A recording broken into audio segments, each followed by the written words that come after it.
number one. Champy says, hello.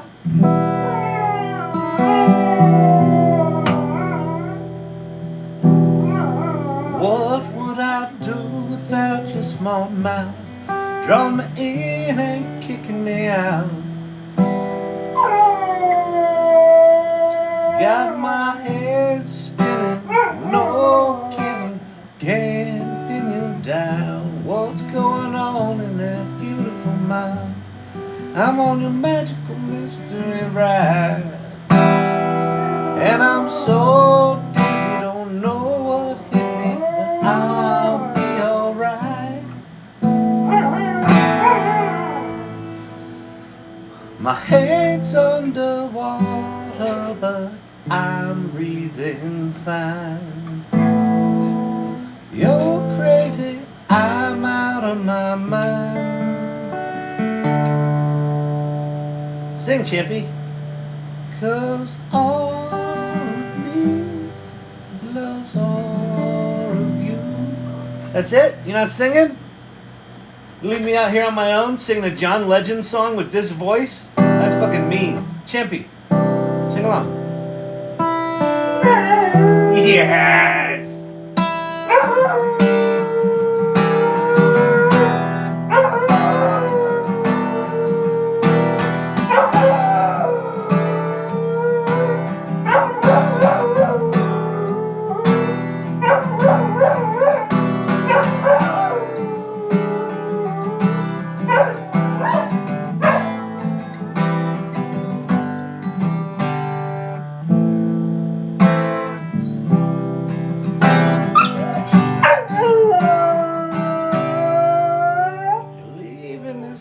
Town.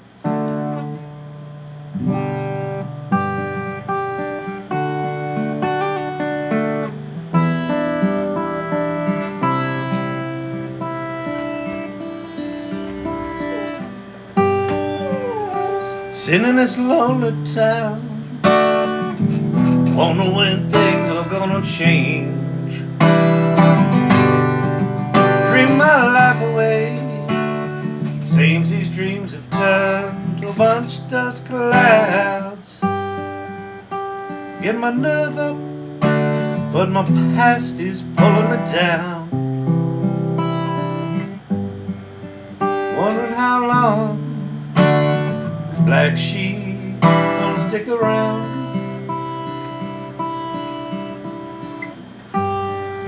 Somebody told me once before, said you can never go home again once you leave.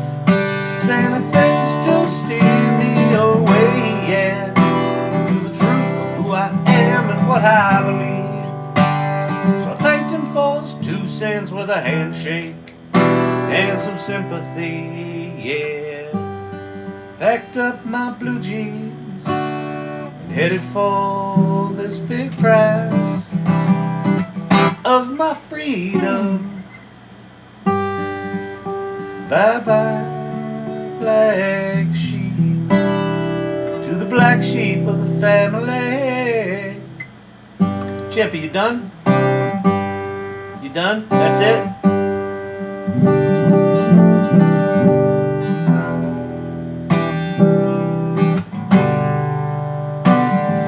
Is this a place I can rest my poor head? Gather my thoughts in sweet silence. And is this place where the feelings are undead? From an overexposure to violence. And is this a place I can slowly face? The only one I truly can know. These are tears from a long time ago. Got these tears from a long time ago. I need to cry 30 years or so. These are tears from a long time ago.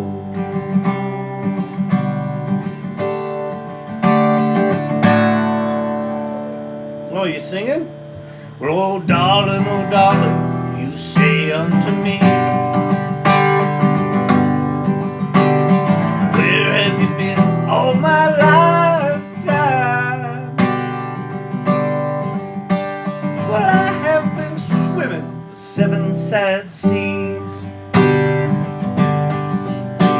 Poor women have tossed me their lifelines.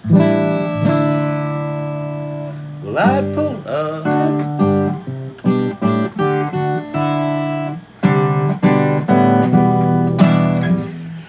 Oh, good evening, good people. Look, the Wizard of Learning. The Wizard of Learning is here. It's gonna be magical, mystical, mythical tonight. It's gonna be a mythical, mystical evening.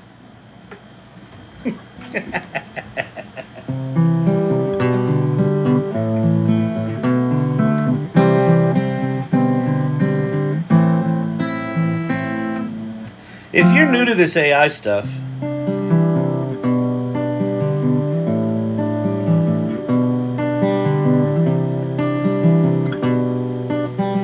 there's good news and there's bad news. The good news is you're not as far behind as you think.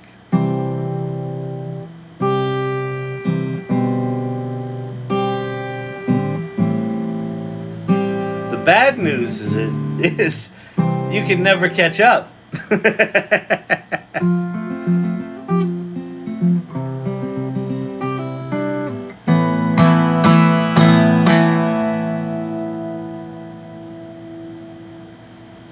If you just took ChatGPT 3.5, the old one, you can't even play with it anymore. You sort of can if you choose to. If you just took that, and it never got any better, and it wasn't connected to the internet, and you spent the next year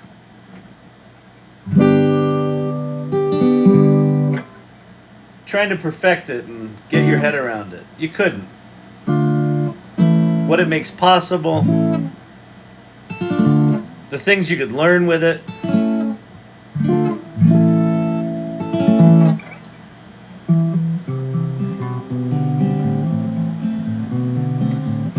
But like always with technology, it advances and it progresses and it goes and it goes and it goes and it goes.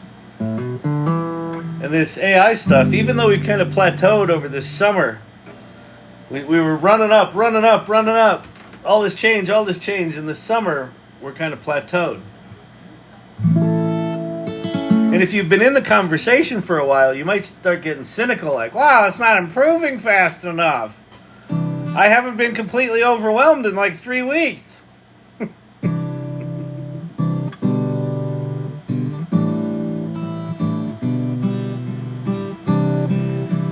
And I would even ask people that come here on a regular basis, how often do you use the advanced features of ChatGPT? Have you really mastered advanced data analysis and code interpreter? Have you really pushed the envelope of vision, GPT vision, the fact that it can see images? Is anyone really taking that in?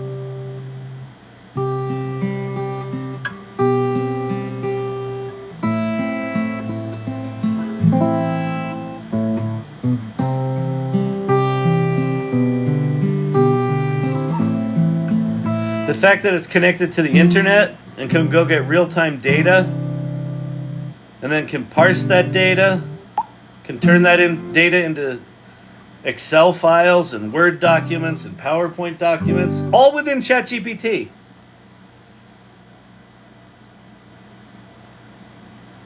So what this channel's about is recognizing that this is an ongoing conversation. And these lives are the conversation, for me anyway. Because, I got my day job. I've been asked to go speak in Washington, D.C. Like some sort of fucking bigwig. And what I know, and what I think everyone here knows, is that I have no qualifications. People ask me all the time, Sir, good day to you. Fantastic, I'm here at the AI Learning Lab. It looks like there's a wizard of some type. You don't seem to have a beard, but go on. And may I inquire, sir, out of curiosity, what are your qualifications?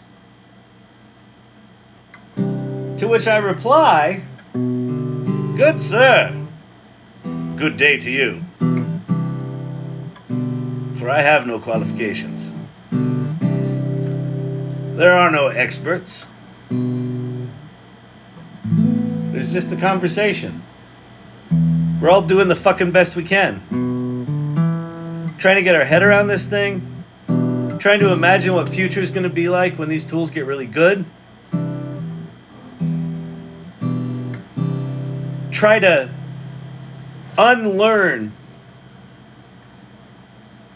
how normal we've made it that these tools exist.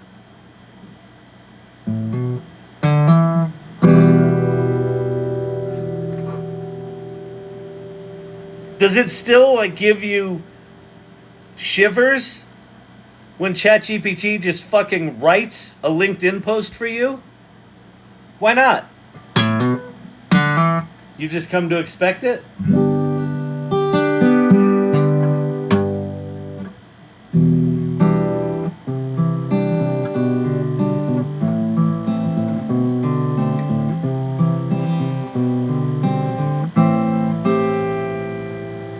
Are you sitting there thinking like, well, Kyle, maybe you should use AI to teach yourself some new songs on the guitar?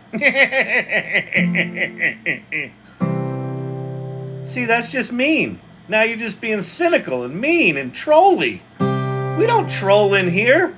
Well, we do. But you got to be smart about it. Yes, I'm amazed and delighted every single day. That's from Kelly Camp. Her I believe. Her I fucking believe. She has kind of adopted this this approach with AI,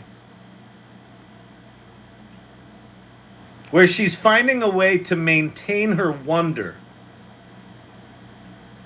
and not act like an expert. And when people ask her, tell me about AI, she's like, sure, let me show you some cool tricks.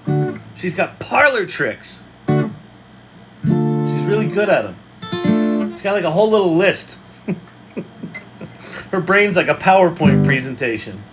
She's got them all in the right order. They build. People are like, make a picture. She's like, no, we're going to go in order. Watch, it can write haiku. Watch, it can write an iambic pentameter. Watch, it can write a marketing plan.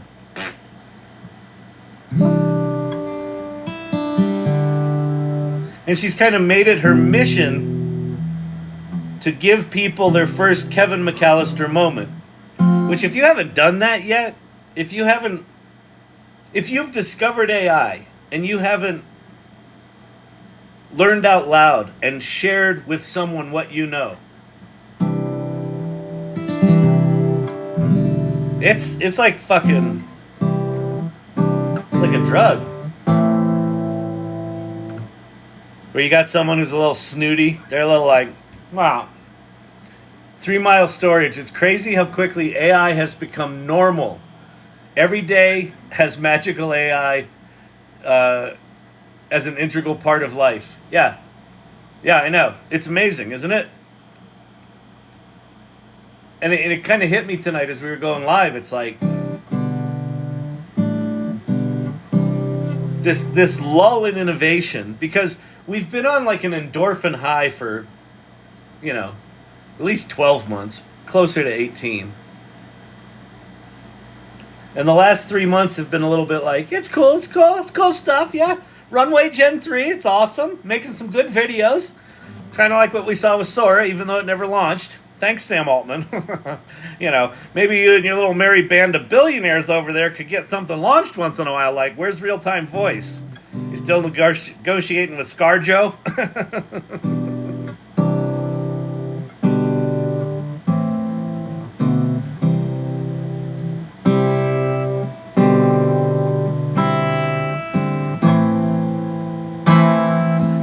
I mean,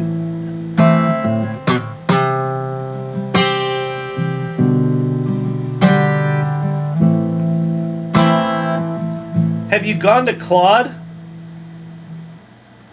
and watched it write a computer program and then just run it?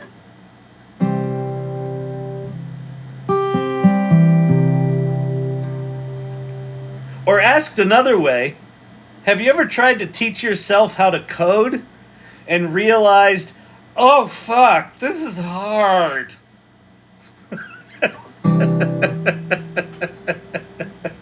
And we now live in a world.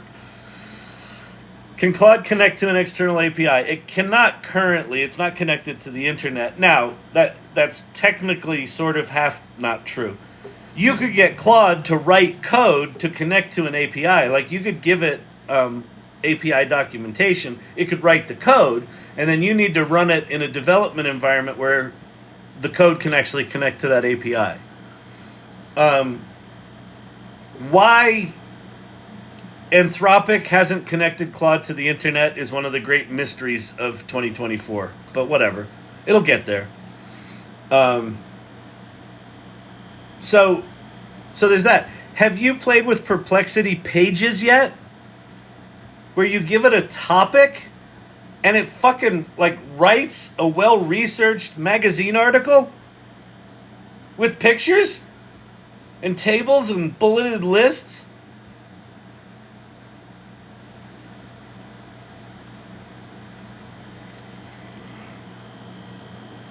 Are you so expert now that you just go to Midjourney and expect it to make brilliant imagery? It's like, well, yeah, I put in the prompt. You know, it's pretty good. Start my day each day for an hour of AI. I don't doubt that at all. Generate image, blog, clips, etc. The new normal. That's Jim Ross from 3 Mile Storage. Jim Ross, you're like 3 Mile Storage. That's like data storage, right? He's a data scientist. He went to Stanford. I don't know where he went to school, but the storage he's talking about is, you know, like garage doors and padlocks. Spends an hour every morning on AI. Are you?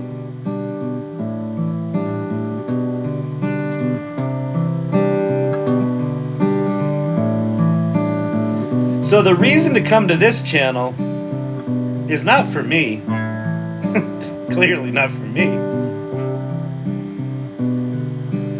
It's just to remind yourself that, holy shit, we're living in this reality where this shit exists.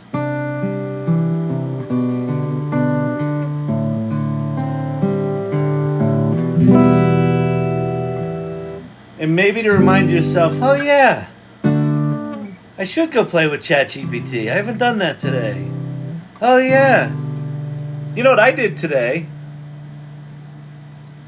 So I got this big Washington trip coming up, and I asked people on the AI salon,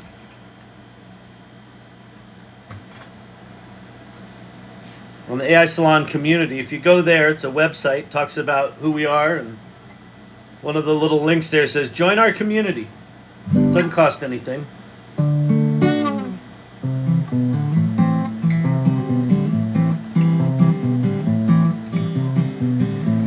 And I asked people if they would share with me how AI has impacted their lives. Some were short, some were long, and some were big. And they were all some version of extraordinary. And so I copied and pasted them all out of there. And some sent me some in email, some sent me some in text. They were coming in from all over. And I just popped them into ChatGPT. And I said, hey, I'm going to talk to Congress. And I want to talk about experiences people have had. So can you pull out the interesting nuggets out of what you see here that might be interesting in that context? Out they came.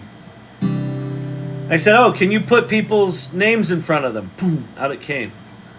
I said, oh, can you put like a little category before their name of like, you know, what it is they're talking about, like healthcare or, you know, creative expression or like whatever it is.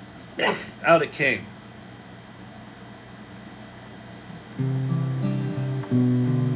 You know, what would have been a 15, 20, 30-minute exercise in the olden-timey days, where we actually had to use our brains, was about a 5-minute, like, inspiring pleasure. It's the best way I can describe it.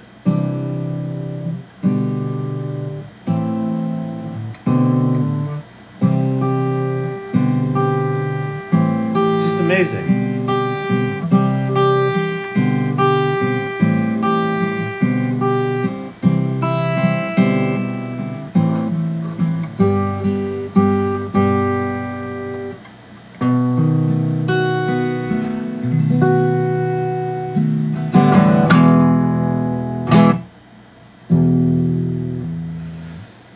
Oh, will AI make our brains get soft though?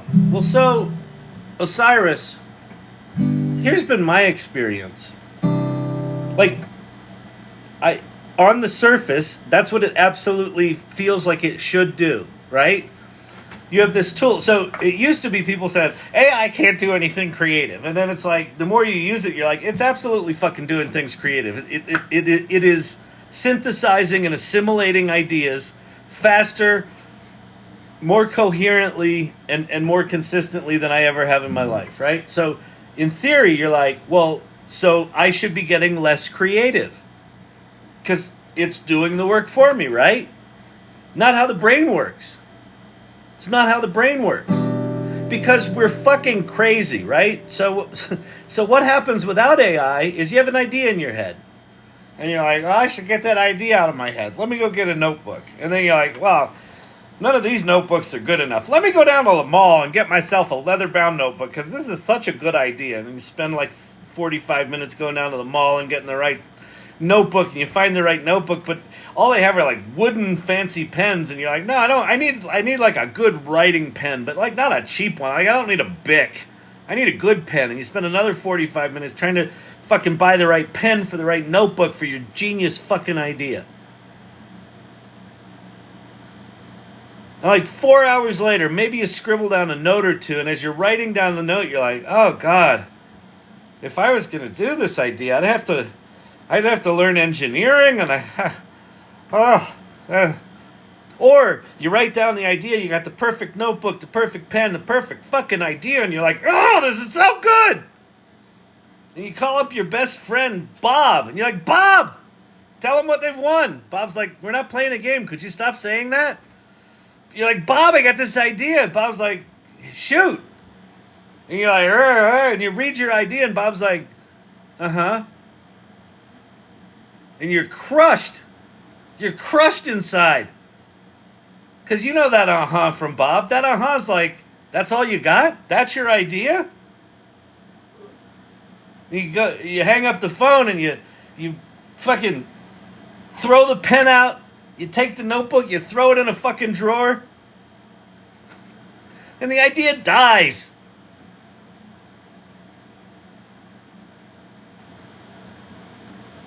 The amount of creative activity in that whole little scenario I just said is about this much. All the rest is all this other activity to get that fucking thing out of your head. And then when you interact with that idea in the world shits on it.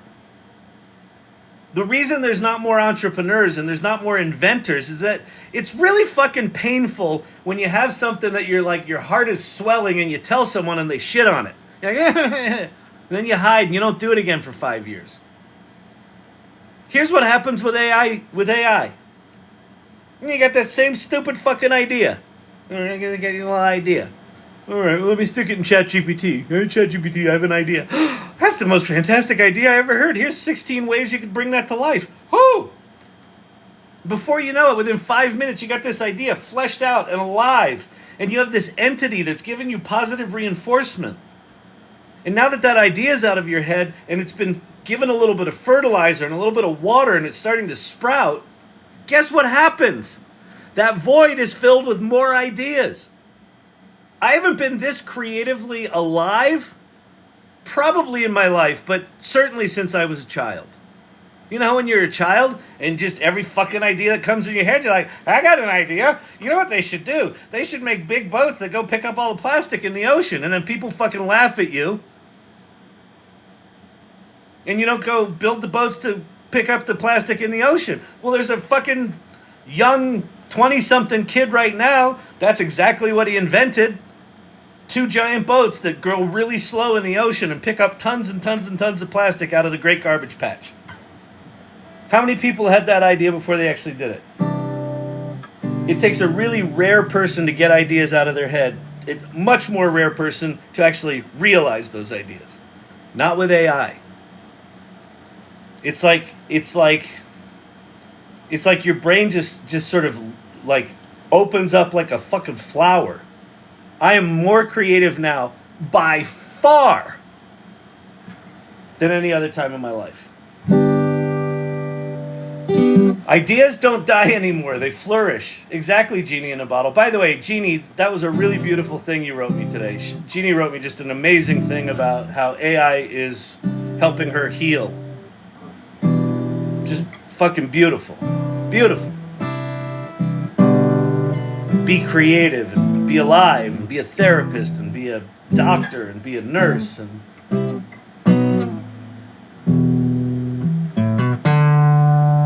archetypal architect. Same. I wasn't even this creative as a child. Right.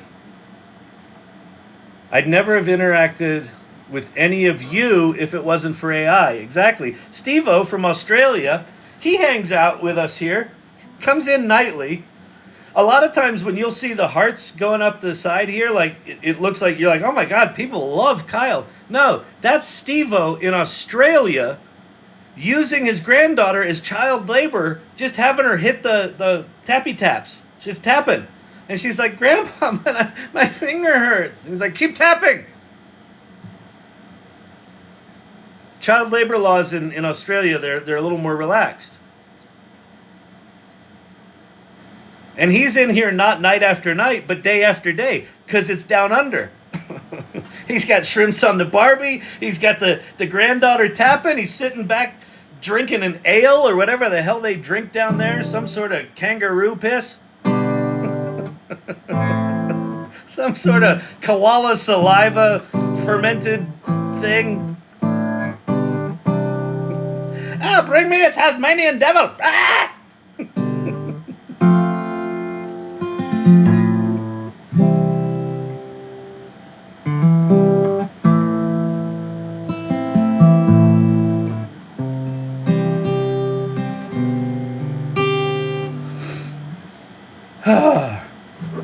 Who is that? I totally missed you all. Side Hustle Mimi, what's happening? Call me Al, a fellow Australian. Call me AI. Oh man, AGI swarm tapping for me. Nice. Finally using AI for good. I like it. Yeah, let's get drone swarms in here doing all the tapping.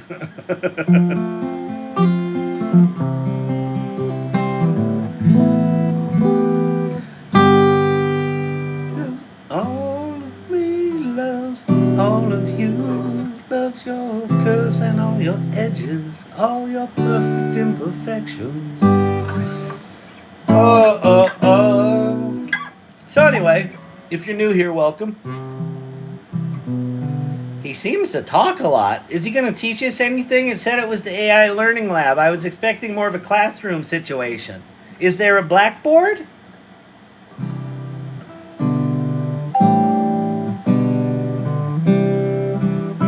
So what you should be doing, here's a good way to use this channel. If I'm down some ADHD rabbit hole, or I'm in some sort of self-indulgent fucking philosophical rant, like now, just ignore me. If you like what I'm saying, that's fine, you can listen. But you don't have to. Just ignore me, turn the sound down. Just put me off to the side. and log into your favorite AI tool and start playing. Yeah, you know, I should probably go back to that music making thing. That made me happy one night. Huh. Wonder why I haven't done that in a month. Huh. What if it brought me some joy? Or chat with some of the people in here. Talk about what you're doing or question you have or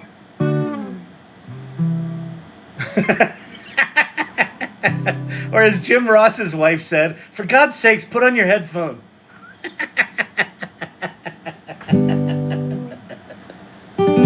Between the dog howling and me ranting, right? It's like ASMR if it's like an angle grinder.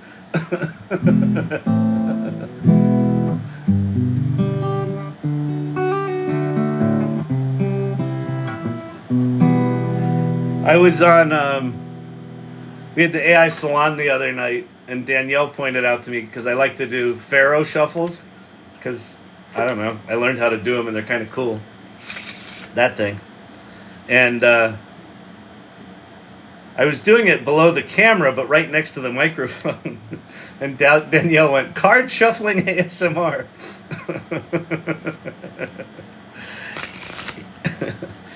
It was pretty funny.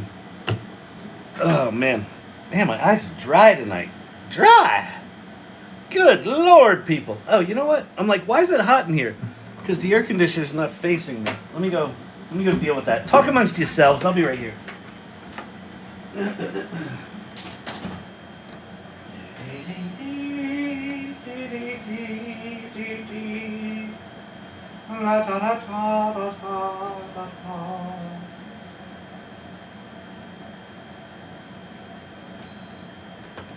All right.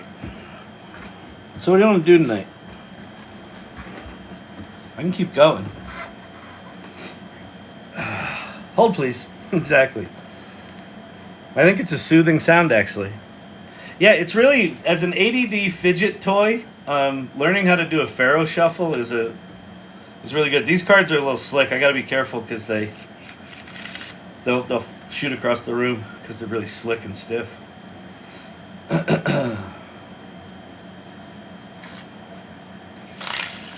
Yeah. I made a mess. All right. I need to make an animated logo. What can I use? It depends how precise you want to be. If you want to make really good animated logos, do it the old-fashioned way. Here's the deal, Mr. IT. AI is not always the answer. If you want it to be AI, you could go to... you could either go to Runway and use Gen 3. Gen 3 is really good at doing animated, like you can do a movie with a word that'll show up. You could do that, or you could go to DALL-E 3 or Ideogram and make a logo with words or whatever, and then take that into Runway or one of those things that you can turn an image into a video. You can do it that way. That's not going to give you very much precision at all. If you want real good precision, you should probably just use software. There's all sorts of logo animating software out there. Talk about audio and Suno. Okay. So we can go play with audio and Suno. And when you mean audio, do you mean like voice synthesis? So the kind of three major players right now in that arena are 11 Labs, if you want to do voice synthesis. Udio is what I call it, but other people say it's Udio, which just sounds like a broken word to me. So I'm sticking a Y in front of mine. But Udio and Suno are the two major players in audio, like song generation. And they're fucking remarkable. Like, they're remarkable. Whew, I'm moist. He's a little moist. He's a little... Did he put on foundation tonight? He looks blotchy and he looks moist. And what's going on with his toupee? He glued it on too far back on his head again. Those are the biggies. What do you want me to talk about? Suno does decent voice synthesis too. That's true. It does. Well, wait. Udio does too. Oh, 3K character limit, though. That's interesting. Be right back. Child services at the door. Steve-O's gotten in trouble. His granddaughter's finger's like the size of his forearm. Grandpa, can I stop? No! He's just drinking beer.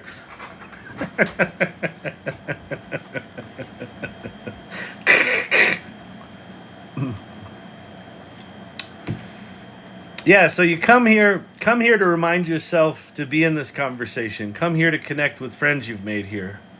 Come here to collaborate. Come here to ask questions. I've been reintroduced to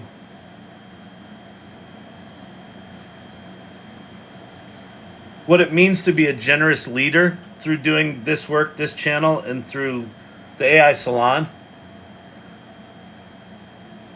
And there's a part of leadership that's about lead and tell people shit. And then there's another part of leadership which is making room to let other people lead.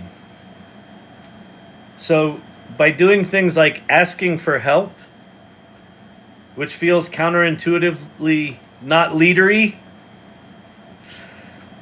is incredible leadership. Because when you ask for help, you create space for someone else to step into that role and practice.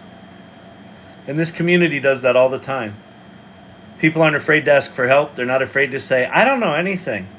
Well, they might be afraid to say it, but they fucking say it anyway. Like, one of our values in the AI Salon is bravery. You know what's fucking terrifying?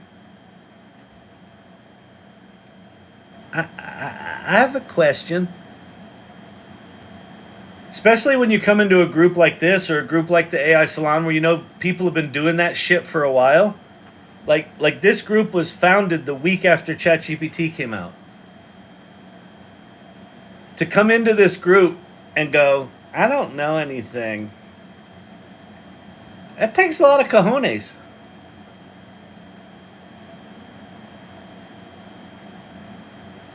That's leadership.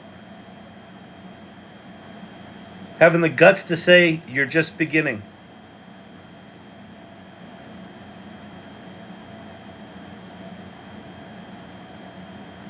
Being curious, being adventurous.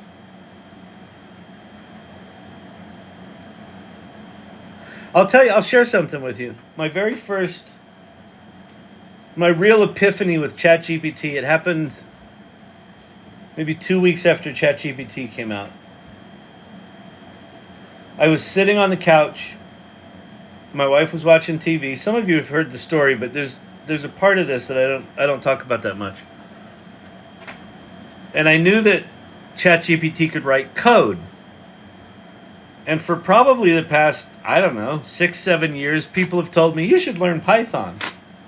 Because I would talk about programming. You should teach yourself Python. Teach yourself Python. Like, I nod and go, I should. I'll get a book. And then in my head, I'm like, I'm not going to ever fucking do that. I don't have the attention span to learn code. And so I said to ChatGPT, hey, could you write some Python code that does this, that, or the other? And out spits this Python code. And it wasn't quite a panic attack, but it was a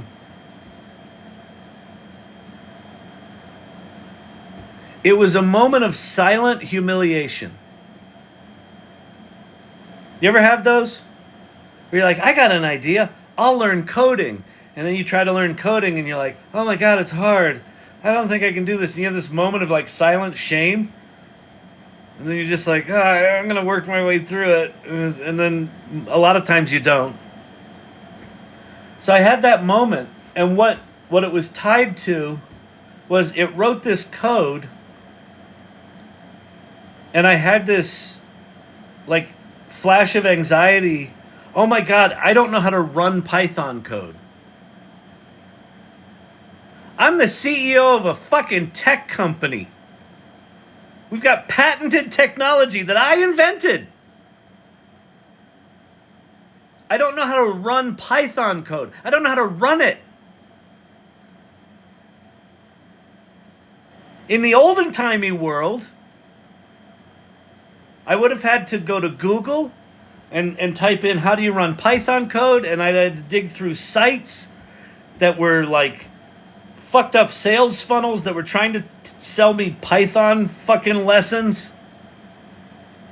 And like, all I want to know is how do I fucking run it? What do I do? How do I know if it works? And that shit is fucking confronting. And then I had this breakthrough moment where you remember Animal House, the scene where the girl passes out on the bed and the like little devil pops up on his shoulder, fuck her, and then the angel pops up. Oh, you couldn't do that. I had that little voice pop up in my head, and it said, "Ask ChatGPT, you idiot." Right. And I said, I just realized I don't know how to run Python code. I don't think I would have said that to a human. I either wouldn't have done anything with it, I'd have let myself get stopped, or I'd have just Googled for an hour and just been frustrated and fucking pissed off. And when I told ChatGPT I didn't know how to run Python code, it was like, oh, that's not a problem. You just open up the terminal, you run this little command line, I was like, oh, wow, not easy. And I said, well, I'm lazy. I didn't say that. I said that up here. I don't want to run terminal, and I don't want to do command line interfaces. I know engineers love the command line. I fucking hate it. I like pictures and clicking. You can make money with ChatGPT. I want to push a button. So I said, is there anywhere I can run Python code in a web browser? Because I have seen that on a video somewhere. He said, sure, here's 5 sites. And the first one was Replit. And within 90 minutes, I had written a complete, functioning Python application that took inputs from a user, sent those inputs in a prompt that I crafted to 5 separate OpenAI calls and generated social media content. In 90 minutes. I've never written a line of Python in my life.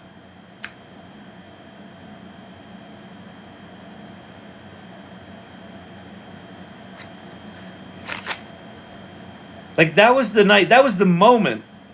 It was probably that single moment, that moment of desperate, quiet humiliation. You don't know how to run Python code, you fucking idiot.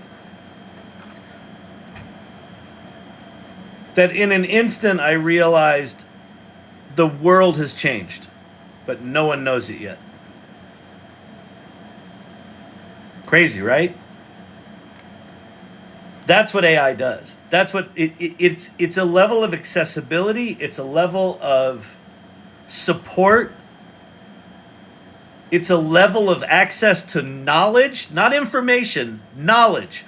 And it's funny, when I first started talking about this, people would be like sticking, oh, it's just information, it's not knowledge. I'm like, have you fucking watched it code? It's knowledge. Watch this. Watch this. Okay, now I'm pissed off from those people that were like, it's just a probability engine. It's just predicting the next most probable token. There's nothing really all that remarkable about it. Oh, really? Really? Really? Make me a Flappy Birds clone now, please, you gorgeous hunk of silicon.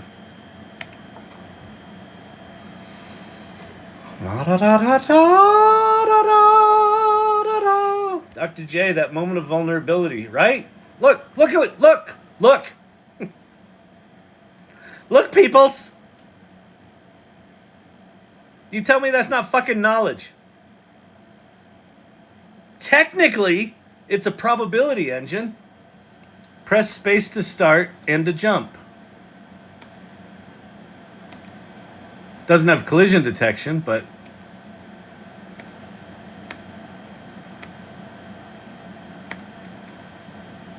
and it ain't pretty. That's functional code. That's functional working code. I don't know what code it is. What code is it? HTML? React. It's React code. Like I say, it's ugly and it doesn't look like a bird and there's no collision detection. Is that coding? No. That's what I would say to an engineer. Go fix that shit. Make it purdy. The bird smashes into a wall, the game should end. Come on, you big dum-dum. And then a week later, I'll get back whatever it just generated. Uh-oh. See, now it's screwed up. Now it doesn't work at all. Had a PDF hard copy, took a photo on mobile, told ChatGPT to write Python to make a PDF fillable form, and it did it ASAP. Yeah, amazing. Well, Flappy Birds was a failure, but it was still cool while it lasted. There's some reason it doesn't work. We could debug that. I did a fun thing the other day with Claude. I did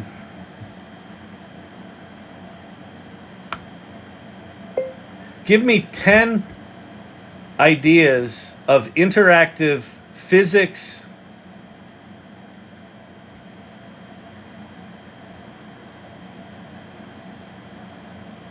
experiments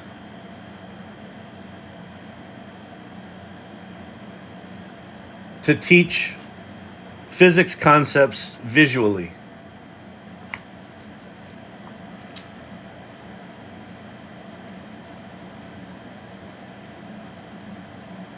First one, pendulum wave demonstration.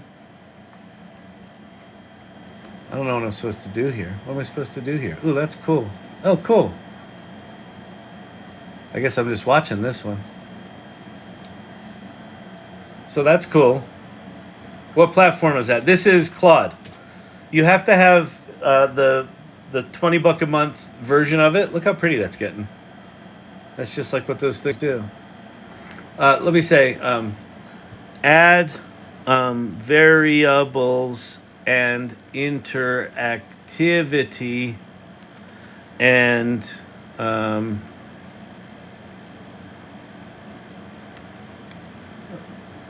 make it fill the screen more.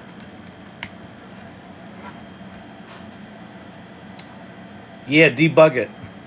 Pate's just saying that because he knows I can't debug it.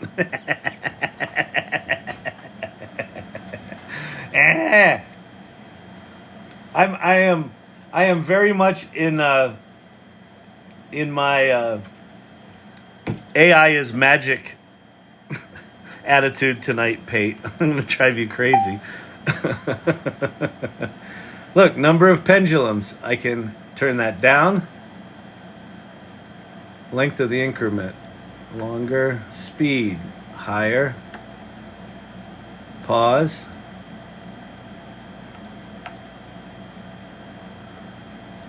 It just made this. Now I can look. I can come back over here and go, next concept. Next concept. Imagine a classroom. Imagine a classroom where every student could decide what concept in physics they wanted to explore that day. Spring Mass System Simulator. Cool. Wow. Wow. Wow. spring constant, an initial displacement.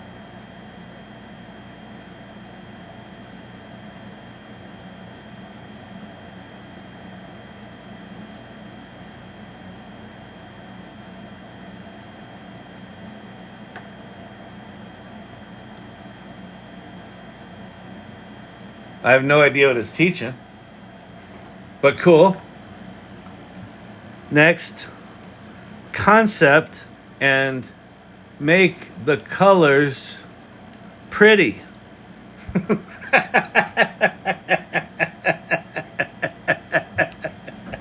Let's see if we get pretty colors.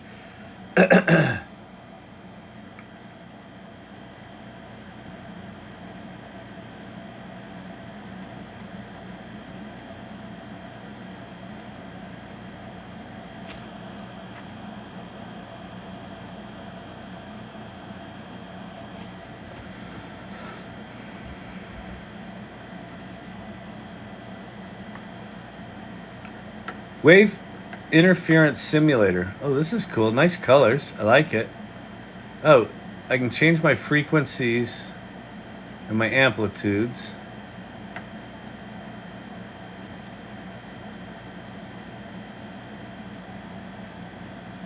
That's cool.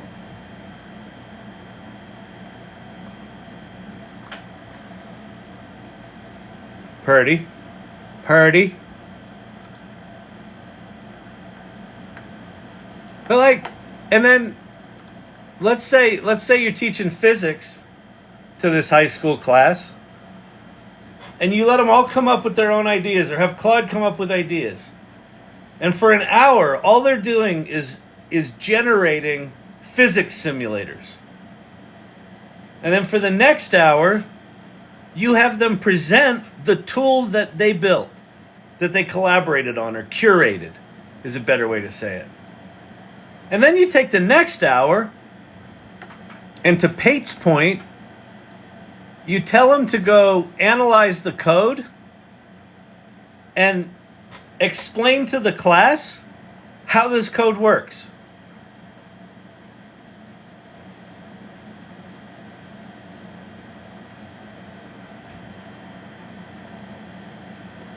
And then the next hour, you have them come up with one-act play ideas and write and refine an outline of a one-act play. And then the hour after that, they fill in that outline and write that play. And then the hour after that, they pair up and they practice doing the plays. And at the end of the day, you have little scenes from their plays. That would be a fucking awesome, wild day. And then imagine every day being like that, where every subject is some fucking jazz, collaborative, critical thinking, fucking mastermind class. And you're like, imagine what we'll do in 4th grade.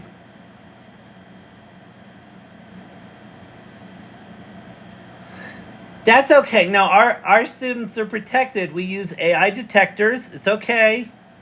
We have prevented artificial intelligence at the system level. So no schools in our district will use it. Not even in high school. We're okay. We've got detectors. We're protecting the students. It's fantastic. Fantastic. What are the students supposed to do when they leave high school? I'm sorry, what? What are they supposed to do when they leave high school and all this shit's in the world? Wow, that's what their employers, they're going to have to learn to do the training with the safe systems. Have you ever used AI? No, we've got detectors for that though. We've evaluated all the best detectors, so everything's been detected. There's no cheating in our ranks. More standardized tests, I always say.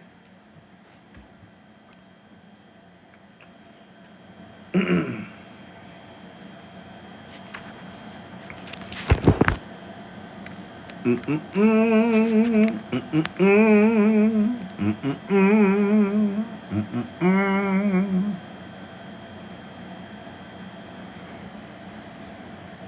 yeah, to your point, Pate, debugging code could be part of that, right?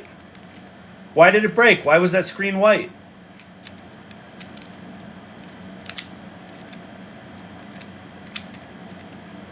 Exactly. Exactly.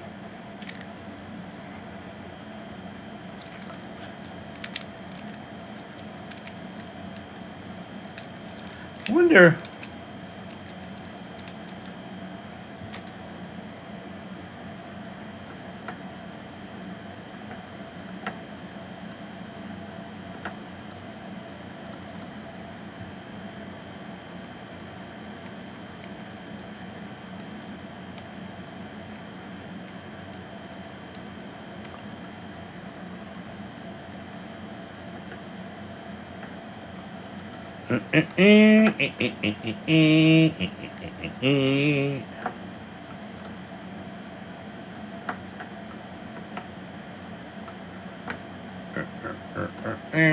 I know. You can't see anything. That's okay. I'm trying something.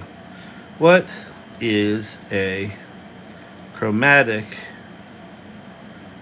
chord structure?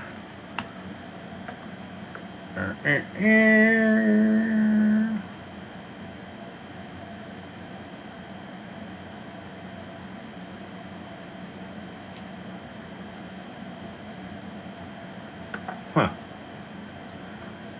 I just wanted to see if Udio could make a song with a chromatic chord structure. And then I realized I didn't know what a chromatic chord structure was. Chromatic chord structures involve the use of notes outside the standard diatonic scale, the 7 notes that make up the major or minor scale. These chords introduce additional tones and add color and tension to the music. So it should be more complex and more interesting. Let's see if we did it.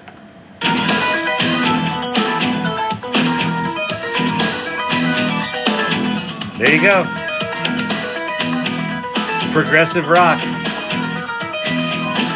In a room dim with a long light, though you in shadow we're drifting with notes that entwine. With notes that entwine. That's pretty funny. It did lyrics about a chromatic chord structure too. Let's see.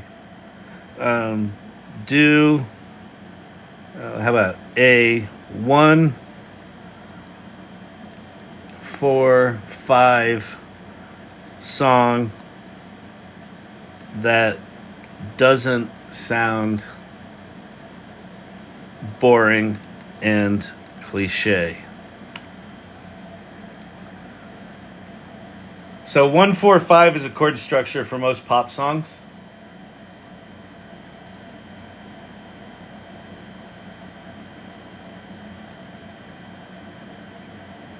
Let's see if it does anything fun here.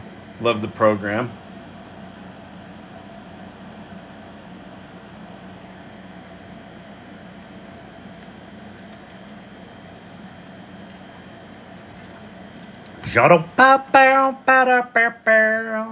With a major 7th for good charm. Corey Sandler Pottery bringing in a music theory. I like it. I like it a lot. Do you guys know Polyphia? Polyphia is a really cool band. I saw them live once. They're fucking bonkers live.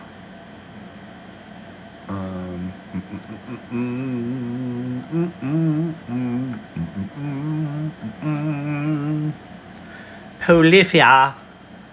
Polyphia.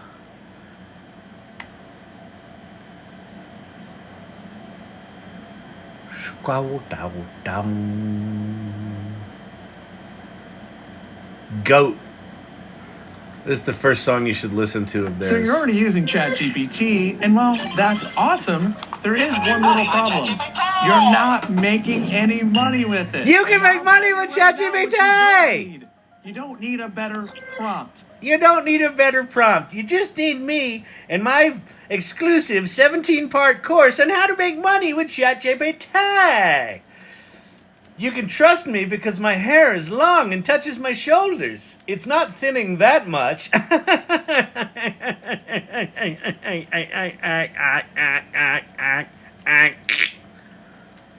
Good Lord.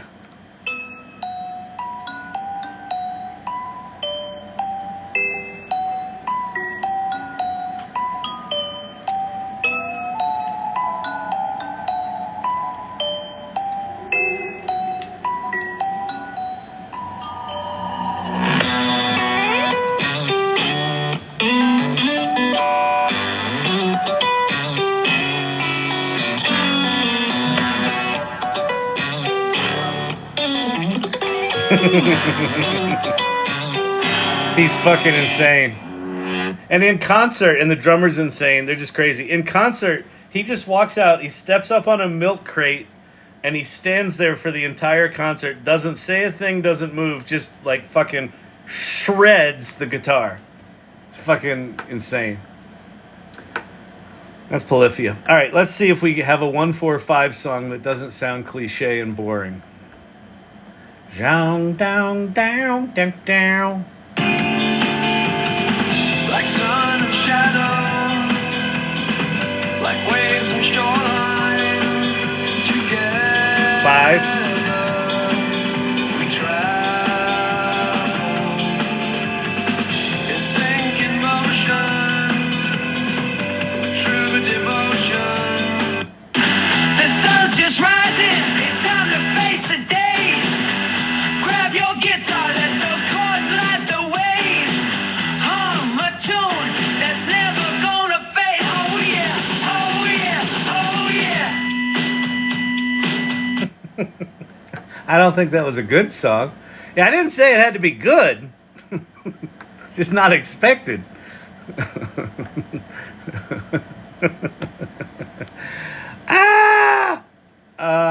What else are we going to do? Oh, let me go show you another thing.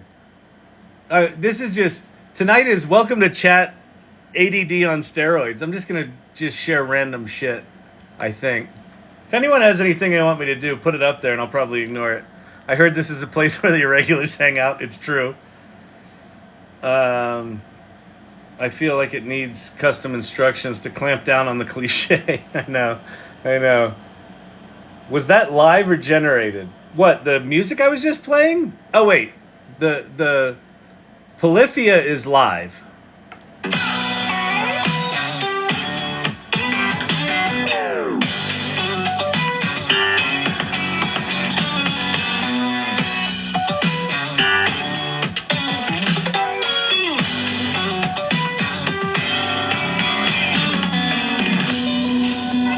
Now, how he composes his songs is he gets DAWs, digital audio workstations, to do arpeggiators and shit like that create crazy drum patterns and crazy riffs that are impossible to play, and then he figures out how to play them.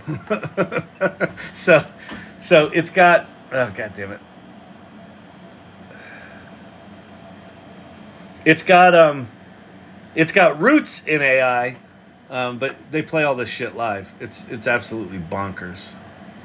It's bonkers, I tell ya. It's bonkers, I tell ya.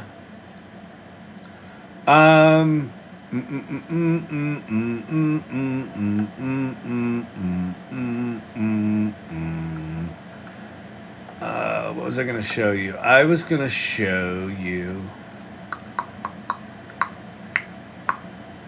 Down, down, down, down, down, down, down, down, down, down. Let's go to Perplexity. So Perplexity is just like ChatGPT, except it's got things like citations. So I can say history of progressive rock up to Polyphia.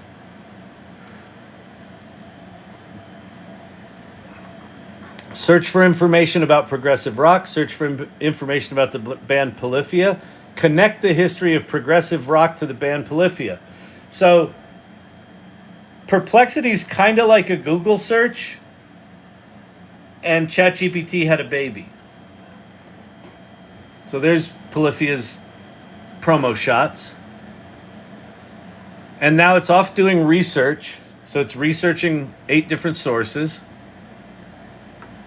Definition of progressive rock, abbreviated as prog rock or simply prog, a genre of rock music that emerged predominantly in the United Kingdom, United States, and Germany during the 60s and early 70s, known for its fusion of rock with other musical styles. Early years, Beatles, Moody Blues, Pink Floyd, evolution and subgenres, Polyphia. Now, check this out. So there's my research, and I've got all these sources that I can go look at all this stuff, really slick. Up here on the right, convert to page.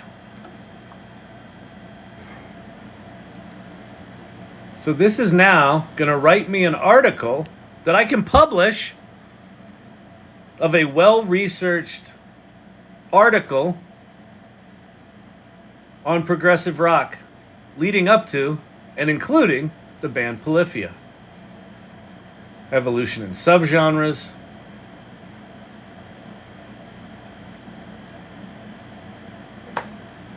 Emerging in 2010, Polyphia redefined progressive rock for the modern era by blending virtuistic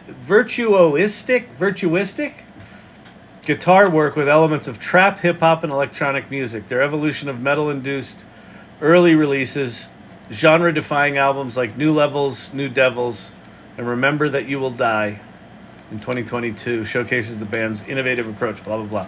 Now, for every one of these, I can add media. So there they are playing in something. Subgenres. Let's edit this and let's make this a table instead of just paragraphs. We'll rewrite that section for us with a table. Yeah, that's good. Like it. Let's add some media. Shall we? Rock and metal subgenres. Cool. I can insert a section. I can insert more media here. Influential bands. All right, that's good. Add media. Change. We don't want that twice. So we'll throw that in there. Drag these guys down. Let me see. Down, down, down, down, down, down, down, down, down, down,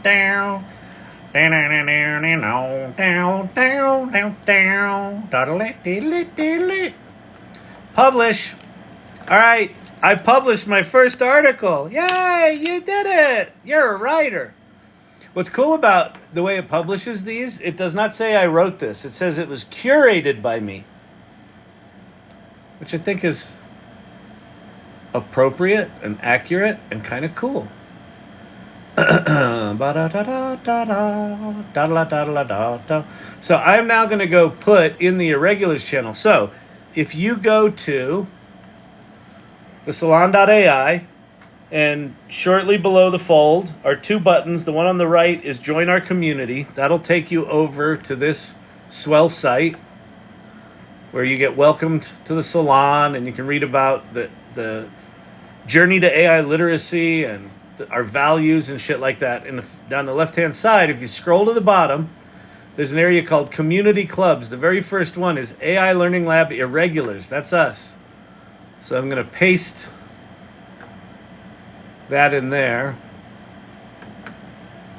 Oh, I don't think it didn't give me a good preview, did it?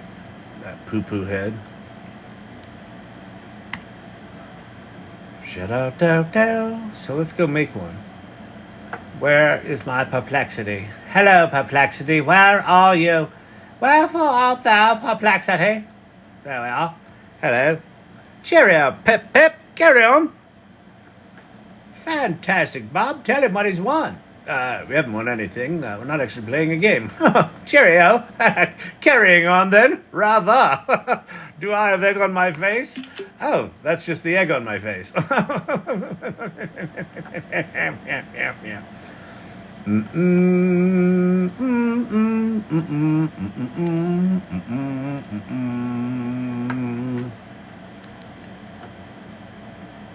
Boom. So now you can go to that page and go check out all the sources and read about the history of prog rock.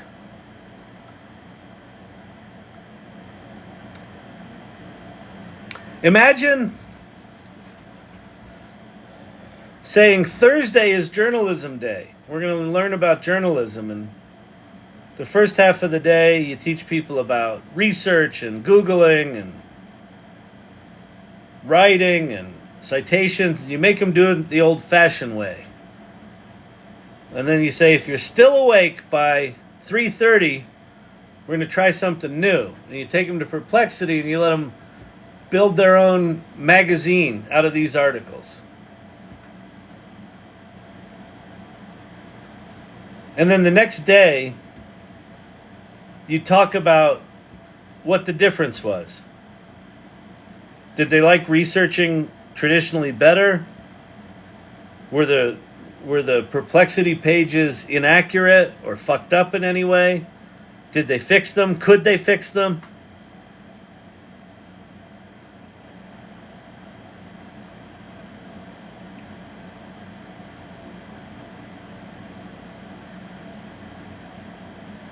Like Jim Ross is in here. Jim, like I would imagine like you could knock out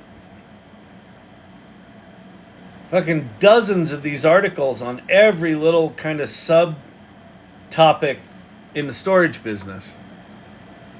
And just send them out to customers. Here's an article I wrote for you. I curated for you. You don't even have to represent that you wrote it. Just here, I put this together for you. I put in a solid 7 minutes for you because I care. Bonkers, right? All right. I've published several articles using this so far, one specifically for a vendor. There you go. Be like Jim. Just play. Just play. Do anything. Just do anything. Go forth. Spawn. I'm trying to figure out what I'm going to talk to Congress about. I think I only have 2 minutes as my guess. I find out tomorrow. I think it's going to be like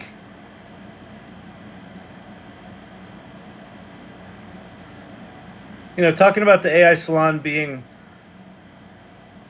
this amazing group of everyday people who are AI optimists, and they're exploring and discovering and playing.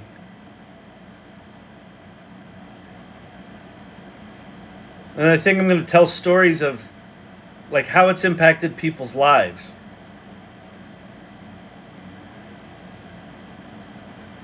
And talk about how even though AI's been around for decades, November 30th, 2022, the launch of ChatGPT is the seminal moment that unlocked all this power to everyday people.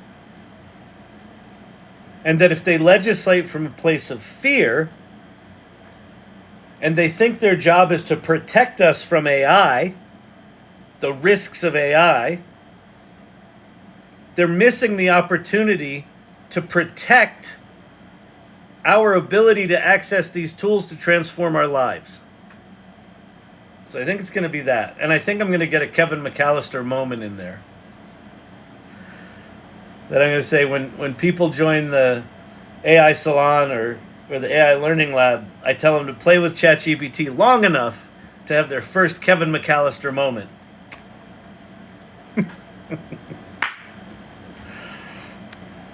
See if I can make the national news by making a stupid fucking face. But they'll be covering Netanyahu. I think he's speaking that day too. So I don't think anyone's going to give two shits about the AI stuff. But we'll see. Can you stream it live? I think C-SPAN's streaming it live. It's a joint session of Congress. My son and his girlfriend are taking over about $100 general stores. Biggest challenge. Oh, this is fascinating.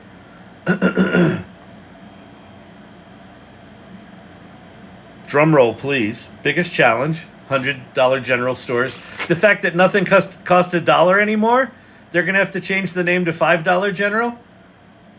All in different states, so different rules. Yeah, there you go. So, like, that would be a perfect... So they could do this in a couple of ways. If they wanted to do it really simply, they could take state rules, take the different websites of the state-by-state rules, put those into... Build a GPT that's got all the state rules in it, or build a GPT per state, then put all the data in there. That would be amazing. $1.25 store. Exactly. I'd make a GPT with all the state rules and knowledge. Exactly, Silver Fox. Great minds think alike. Yeah, exactly. Make some... We did that with my co-founder. The next to her house, there was some asshole builder that was breaking all the town rules when they were building the house next to hers. And so she made a GPT. We made one where we found the building code for Denver, and we just put it in the GPT, and then she could go into the GPT and say, here's what they're doing. What codes does that violate? And it would just spit it out. It would cite the code. It was pretty cool. Dollar General stores are evil. Yeah, they're a mess.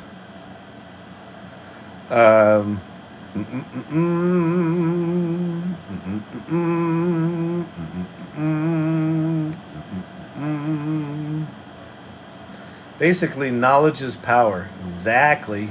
I'm an AI enthusiast. You are. You're good at this shit. All right. I feel like I have... Whatever energy I had to talk about shit has been sated. My brain just went... Boop. Fucking shut that shit down. All right, what's going on over here? Let me make sure I'm not missing anything.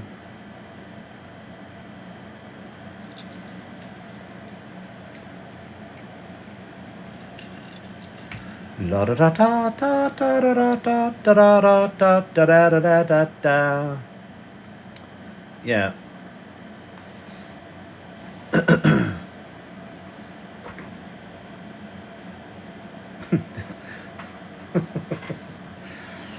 All right, let's see. Teton Skier, Facebook has a created with AI tag now for images you upload. Then it explains to viewers what generative AI is. So Teton Skier, is it if one of their technologies generated it, or it's pulling metadata from a generated image?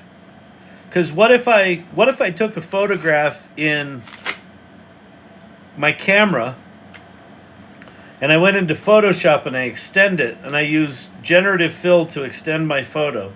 Is that tagged as generative AI?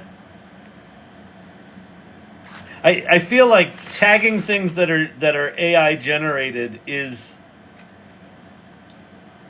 as short term and useless as AI detectors in schools.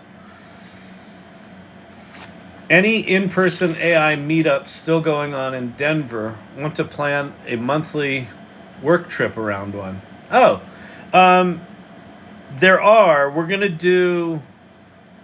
I forget what the date is on it, Jim, and I think we're gonna try to partner up with some local. We're gonna rethink the local meetups. I think I want to make the local meetups have a bit more meat on the bone on them than they currently do. So. Yeah, we'll connect offline. I posted a Mid-Journey image and it recognized it. That's interesting. Try Teton Skier, try taking a screenshot of it. Put that screenshot into Photoshop and save it as a JPEG out of Photoshop or a PNG, and see if it still recognizes it as a Midjourney. I bet that they're just, there could be metadata in the image itself, but I bet they're just taking the file name structure is my guess. But it'd be an interesting experiment. Screenshot the same image, take it into Photoshop or Preview, and export it as a new image, and see if it still recognizes it. A losing proposition: tagging AI generated content. I mean, I think what would be more interesting, quite frankly, is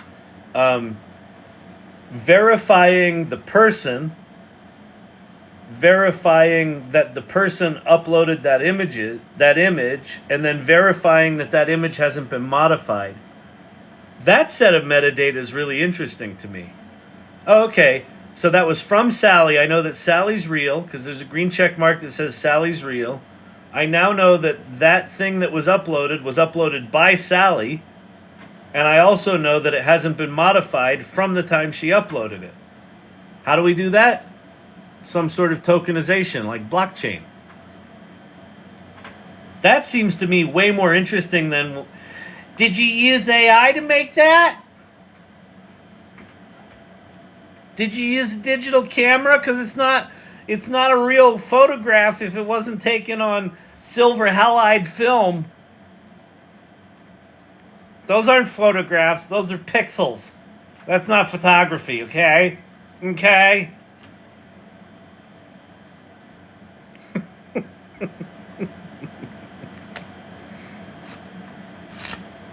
What tool I use to make the art I choose to share with the world is none of your fucking business.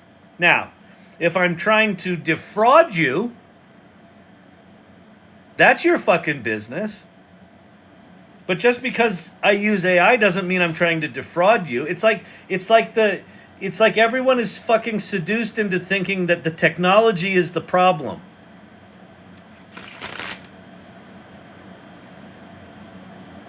The technology is not the problem. How people use it is the problem.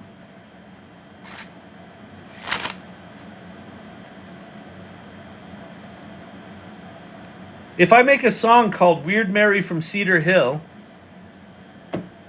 and I make a video of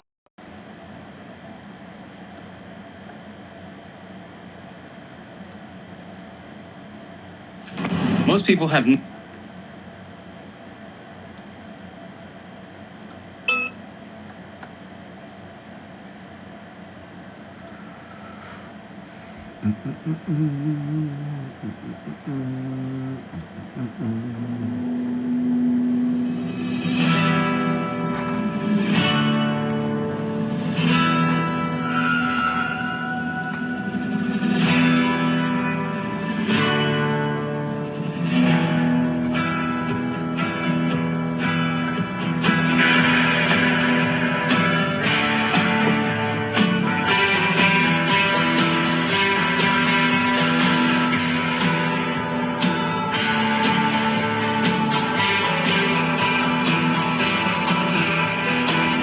Cedar Hill is a quiet town where the oak trees sway. The whistle of the train echoes through the day. People greet you with a nod. Nothing ever seems to change, but the stories still unfold, each unique and strange. She grew up tough in the town we called home. Folks never took to her, no matter her tone. Longing to be on the inside, longing for love just a little. She found herself as a guest in the nervous hospital. Weird Mary from Cedar Hill. She howls when she's blue, of sadness and shame under the southern. So, if I decide to make that song and make that video and publish that to the world, does it matter how I made it? Does it matter if I used Logic Pro and sampled guitars, or if I recorded it with a Sennheiser mic and a real guitar? Or if I made it with AI? Does it fucking matter?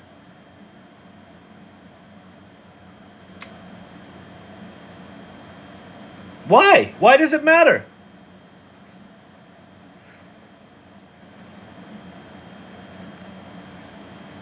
Now, if I'm trying to steal someone's song idea, if I'm trying to steal a concept, then that's somewhere between shitty behavior and theft.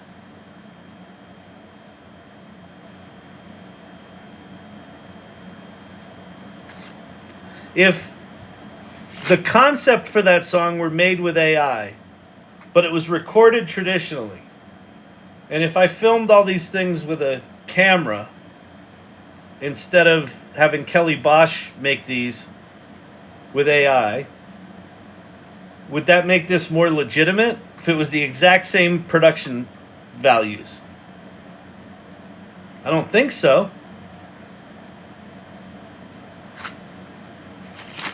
Why does it matter? It don't fucking matter. Does not matter in the to the irregulars. That's true.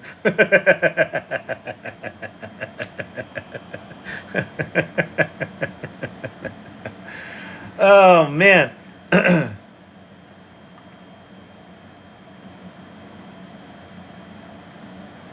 think everyone's wrapped up in the technology.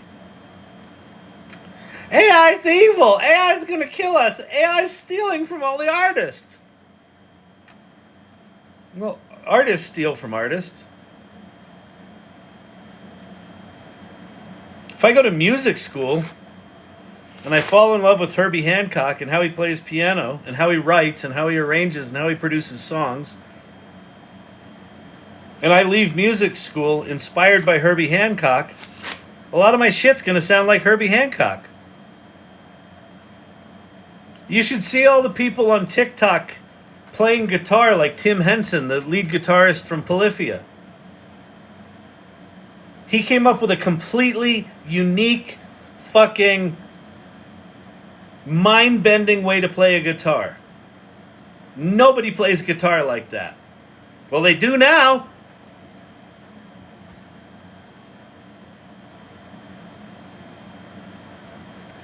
That's what AI's doing, but it's just doing it at scale. And I think that's what freaks people out. Oh, the big tech companies are... Well, yeah. I will not argue that the big tech companies have likely trained all of their shit on all of the data that they were not allowed to. No argument there. But we wouldn't have access to these tools had they not done it. And if every one of them would have been like good legal eagles, hi Sony Music, hey, we're training an artificial intelligence system on all of the music of the world, and we were hoping that none of this shit would exist.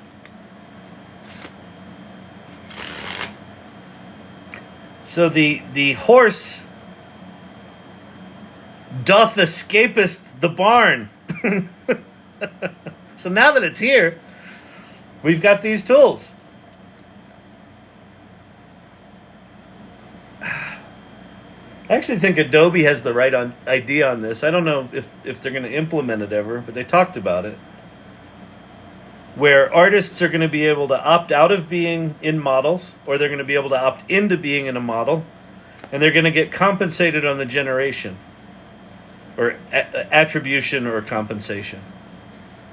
So I think there's ways around some of the very real issues. Like, those issues are very, very real. I don't pretend to think that there's not gray or even dark gray areas here or black. There's some areas that are just fucking flat out wrong. And all these models exist, and they're going to keep training them, and they're going to keep doing this. They're going to keep scraping the internet. They just are. So, you know, this was no different than hip hop in the 80s. They're stealing the music. And then they worked it out. Up to 7 seconds, up to 7.2 seconds. It's called fair use, and you can use up to 7.2 seconds. But if it's recognizable, then you're going to have to cut a licensing deal with the holder and the publisher and the artist. And I don't know. They fucking figured it out. I don't think they're going to be able to figure this shit out. This is way too complicated. Because the way AI systems work, the original works cease to exist. They get embedded and they get turned into vectors. What is a vector, pray tell? It is a point in mathematical, thousand-dimensional mathematical space that represents a component of some larger thing. The original work ceases to exist when you put it into the latent space. So anyway. Man, we're down a rabbit hole now. Good Lord. When are we going to get started tonight?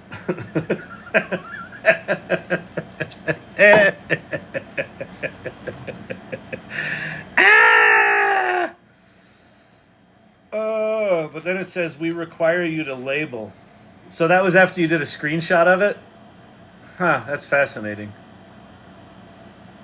Did I hear those index cards? No, those were just cards, but I do have my index cards in my back pocket. Right here. I added a new one the other day.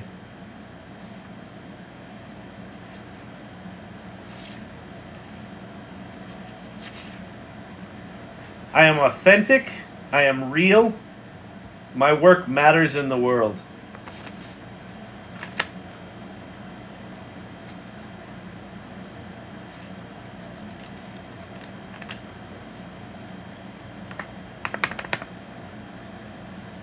What are those index cards? What's everybody talking about? What are the index cards?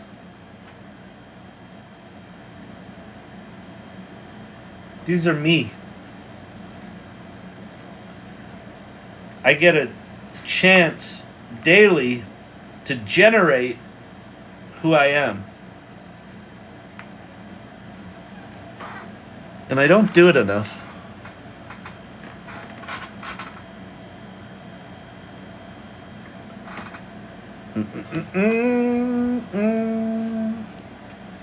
Emilio's wife. I love those cards.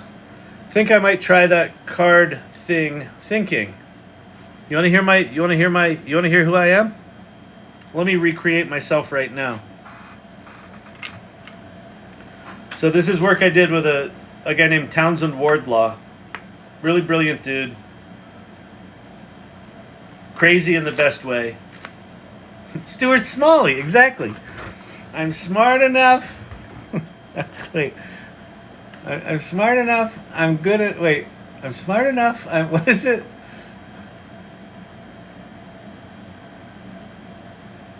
And doggone it, people like me. Authenticity and human connector through these tools is the magic. Yep. Yep. Indeed. Indeed.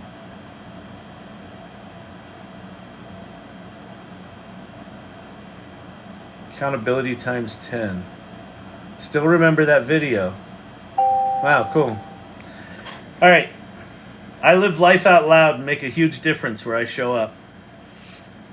I light up every room I enter. No apologies, no shame. I am authentic. I am real. My work matters in the world. I surround myself with people who inspire and support me, and I humbly seek out their wisdom.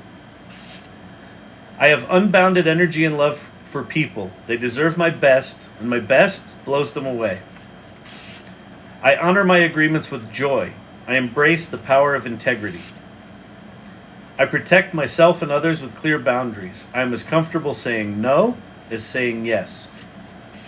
It is not my job to caretake others. I am empathetic, compassionate, and fair. That one's a fucker for me. My wife is beautiful and powerful, and we can't get enough of each other. My sons are remarkable human beings and deserve healing and a life they love. I easily generate wealth and manage my finances without shame or fear. I am abundance. I am strong, flexible, fast, and nimble. I move with ease and grace. My physical presence matches my intellect and vitality. I have the courage to understand, heal, and improve my body. I inspire people. I am passion, joy, and generosity. I am authenticity and empathy. I am freedom. I see beauty, love, and possibility everywhere, especially inside myself. I am living proof that dreams come true. I am Kyle Shannon. I am perfect. I am an artist.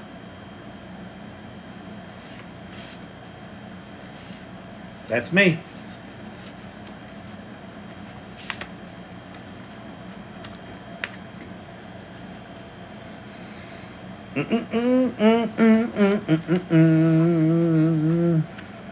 I get to choose to be that every day.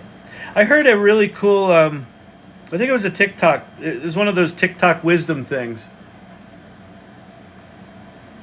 Just a shift in how you frame things. That if you have an inner dialogue of, I have to do this, I have to do that, if you reframe it as I get to do this, I get to do that, it's really quite amazing. Because if you think about like, oh, I have to learn AI. What if you reframe that as, I get to learn AI? I'm lucky enough to live at a time in history where I get to learn AI. Holy fucking shit. That's a cool reframe. I have to drive my kids to the doctors once a week. I get to drive my kids to the doctors once a week. I get to spend time with them. Such a cool reframe. Mr. IT, thank you very much. I appreciate that. I love you guys too. I get to learn. Exactly. We get to learn. We get to hang out here. We get the opportunity to wonder if Kyle's ever going to finish a fucking sentence. Screenshot posted in irregulars. Oh boy, what did I do? Oh no. Oops.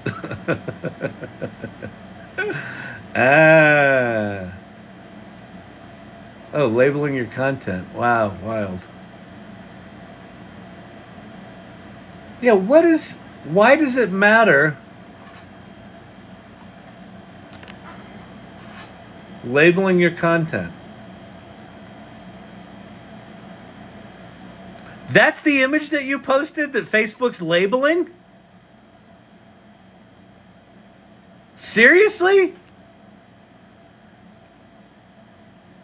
I mean, honest to God, who the fuck cares if you produce that in DALL-E, Midjourney, or Illustrator, or Photoshop, or on a fucking easel?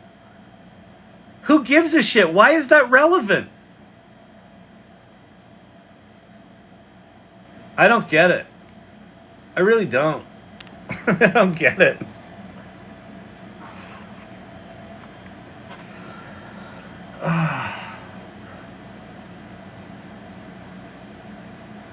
It's like, I just feel like everyone's fighting the wrong fucking fight with AI.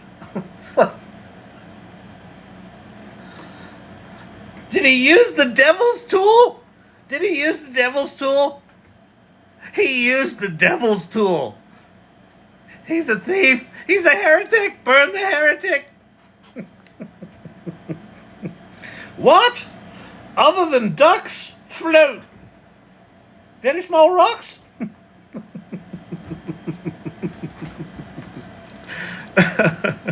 My day goes great after listening to Kyle's AI sermon. Hallelujah, brother.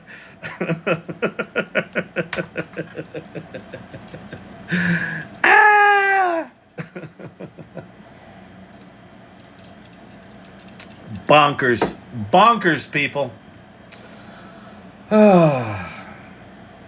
If we put him in water and he floats, he's a witch. She's a witch. Burn her. Burn her. He made that little image. He made it with artificial intelligence. It was artificial and it was intelligent. And he used it to make an image. It is an image of the devil. Run away.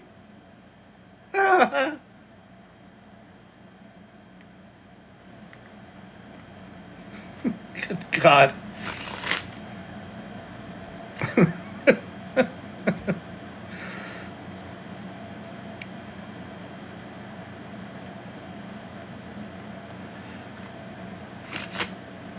I assume this thing in Washington, D.C. is just going to be us saying our little statements and then we walk out.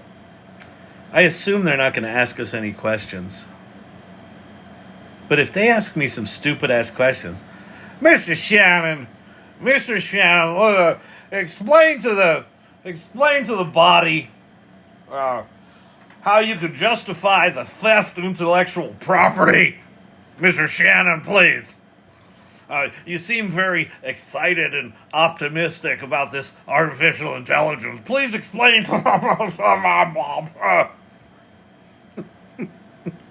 Listen, don't get me wrong. I have great respect for our institutions. It's the people in them that I hate. For those just tuning in. I'm going to tell you another thing. You can make money with ChatGPT. I thought that was so funny that we got an actual "you can make money with ChatGPT" ad tonight. And he was just as douchey as this. You can make money with ChatGPT. All right, everybody's heard of ChatGPT, but you know what they're not telling you? How you make money with ChatGPT. Am I right?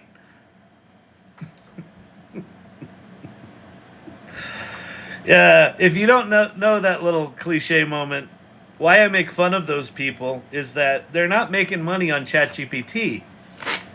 They're making money by your fear that you're not making money with ChatGPT. So you're going to pay them money so they can tell you how to make money with ChatGPT. Because if they were making money with ChatGPT, they wouldn't be making fucking videos trying to sell you courses on how to make money with ChatGPT. You see? It's all so wrong. Oh, Frank needs Congress. Assume that those in the know in Congress are about 12,000 less than you do, Kyle. I know, but, you know. They know stuff about, like, you know, how to get insider information to buy stocks and bonds. I don't know how to do that. But I have ChatGPT for that. I can make money with ChatGPT by, what is it called? Mirror trading? Mirror trading Nancy Pelosi. Oh, good Lord.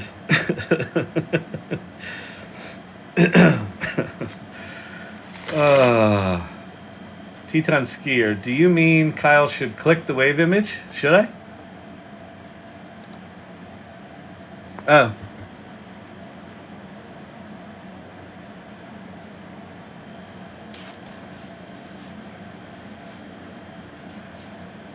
Add AI label. We require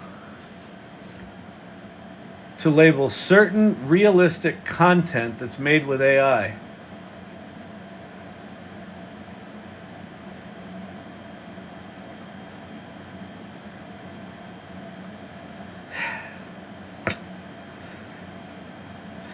Listen, It's an election year. I get that there's going to be a lot of deep fakes, but it's an image of fucking colorful waves.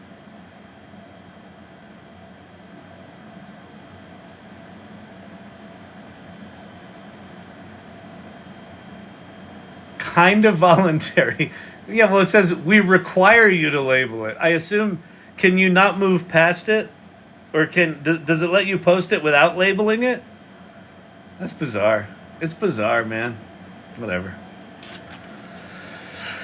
Whatever, people. Oh, it does. Okay. All right. Well, that's good. But we require it. So, does that mean... Oh, I guess what it means is this. If you don't label it, and you do put up something fraudulent or problematic, then they could say, we'll kick you off the platform because you didn't label it, and we require it. That's probably what this is this is fucking lawyers. Okay, well, if we put up a thing that says we require it, and they post it without checking that box, and then it becomes problematic, then we go back to them and we have recourse. You see, we need the recourse to be able to go after the litigious situation with when we're getting sued for the political infringement on the rights of the voters. And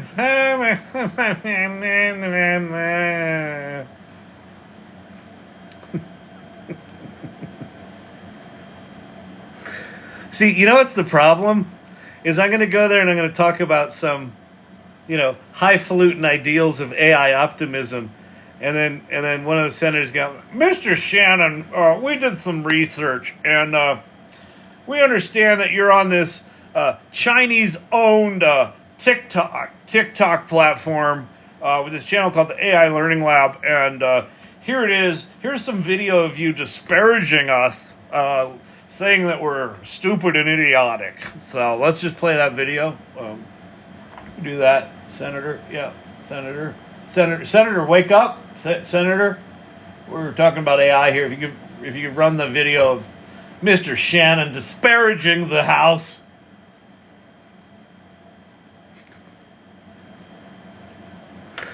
I don't think I'll cause controversy.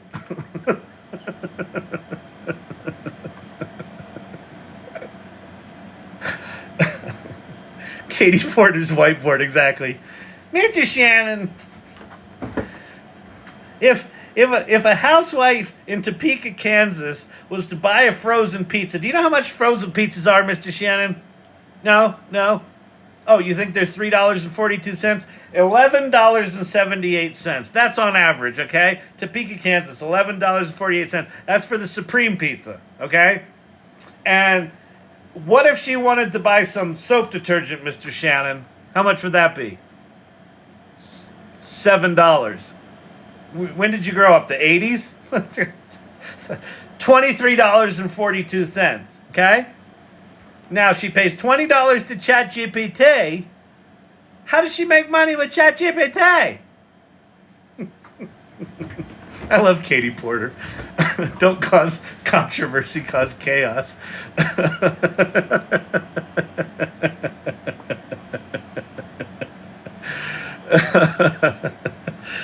Oh man, she's the best. It's like those CEOs of the bank when she's like, how much do you think they make a year? Like, I don't know, $78,000, $23,000. When we subtract taxes and her house payment into this, she's left with 72 cents for the month for groceries.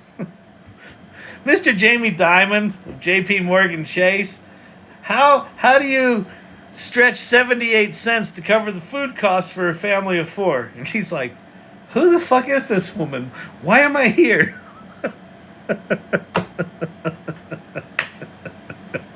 Frank makes a special appearance in Congress. Oh. Woo! All right, here's the headline I just run. Draft AI order to launch. Oh yeah, the the Trump side is going to do some sort of Manhattan project, as if AI wasn't scary enough. The that side of the aisle is gonna do an executive order that funds a Manhattan-style project to weaponize AI.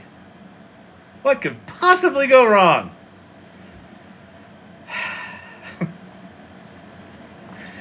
Can't we all just make pictures of waves and call it a day?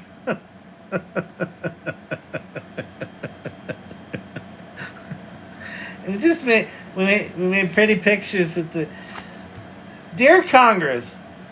My name is Kyle Shannon, and I'm here speaking on behalf of the AI Salon. And we like to make pretty pictures.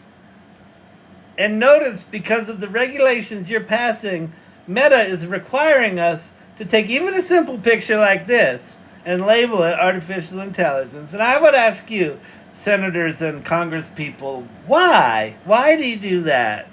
Okay, thank you very much. Do I bow? What do I do with my hands? On the desk. Okay, very nice. Fantastic.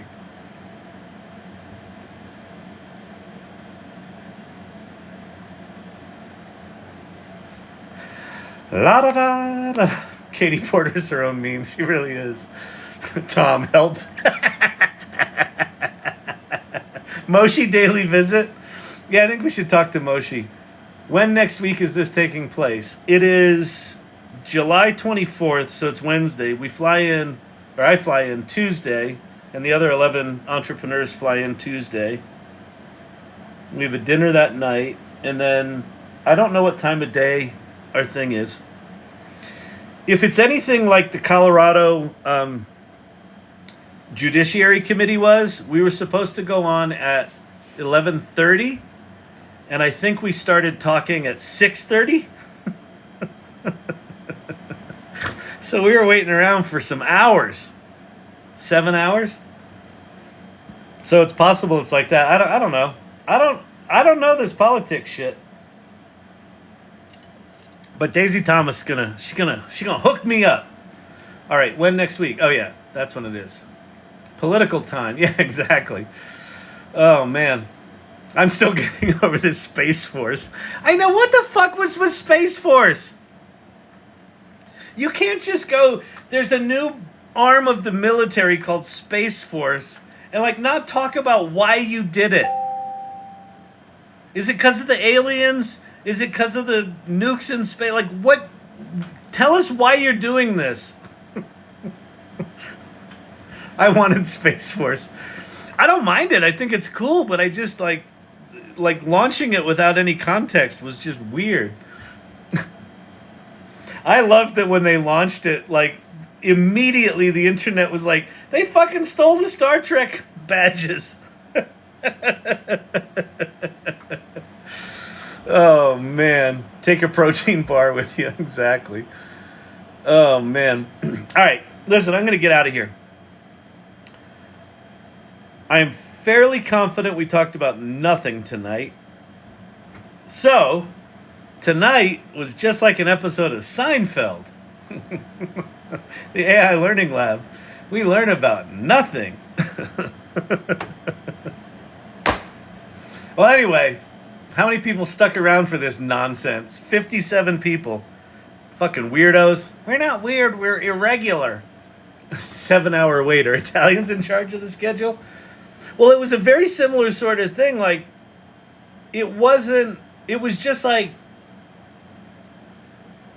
the time came and went, and we're asking people, should we be waiting around? They're like, I don't know. They're like, okay. And at some point, I think we were all getting ready to leave, and they're like, okay, it's on. They're like, oh, okay.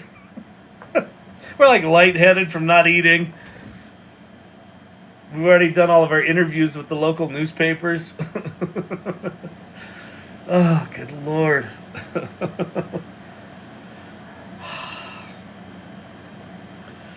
All right, I'm getting out of here.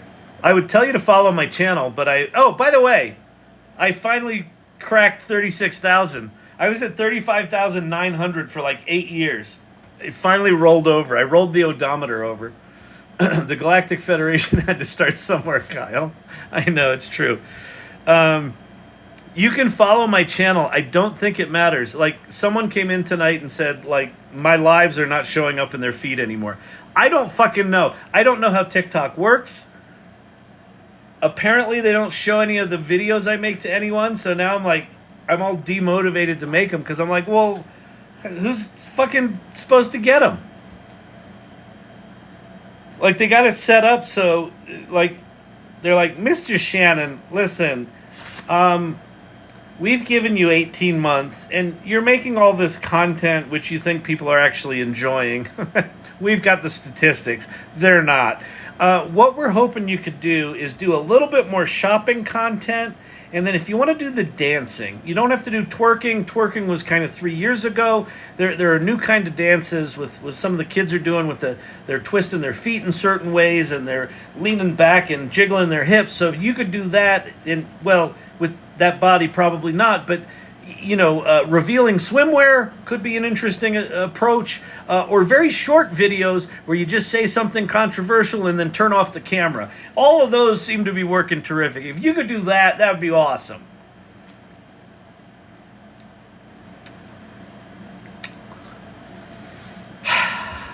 I just think you need revealing swimwear and the ChatGPT button. Oh, that'd be good. You can make money with ChatGPT. You know what? I should fucking try that. I'll put on stupid ass music. You can make money with ChatGPT. And then that's it. Fucking 10 seconds of that. And just put up a fucking month of that. I'll have 8 million followers. We don't know why we watch him, but we just love that gold button. I'd be like, You can make money with ChatGPT. get the ChatGPT button on the TikTok shop. Oh, by the way, we have Madagascar vanilla beans, too. I'm just bitter. All right?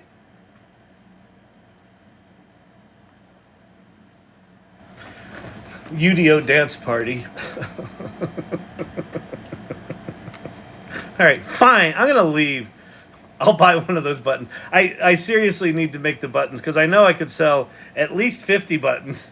57 buttons. Vanilla bean splits. Exactly. All right.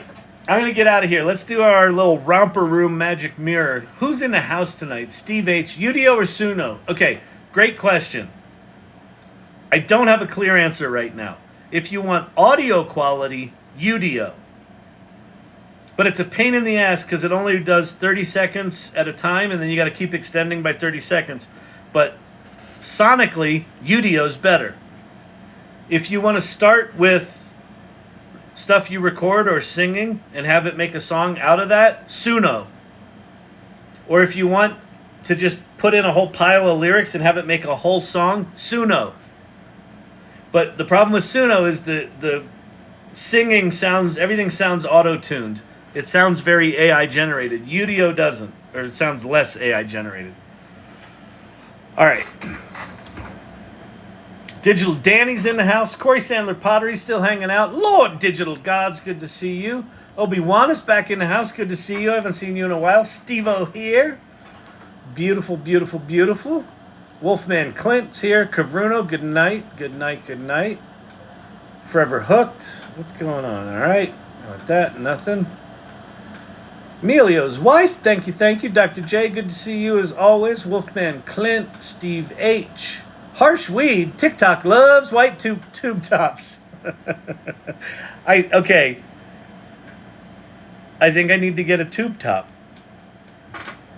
Just have my little, short and curlies above the tube top. I think that'd be sexy. What's the history behind the turtles at the end? Okay. I am sophomoric, in case you couldn't tell from tonight's performance. And one of my favorite videos of all times is this. Back here live at the Waterfront Village with my friend, the zombie, Jonathan. You're looking good. Jonathan just got an awesome face paint job. What do you think? I like turtles. All right, you're a great zombie. Good times here at the Waterfront Village, open for the next 11 days. It is the most perfect comedic timing video in the history of mankind. Her response, trying to hold it together. That is just chef's kiss comedy right there. Back here live at the Waterfront Village with my His friend, look. the zombie, Jonathan. You're looking good. Jonathan just got an awesome face paint job. What do you think? I like turtles. All right, you're a great zombie. You're Good a times great here at zombie. the Waterfront You can Village, tell. open for the next 11 days. You can tell she wanted to say something else there. He's a great zombie. So that's the turtles. I think in the early days of the AI Learning Lab, I played that video three times alive for about a month. And I laughed at it every fucking time.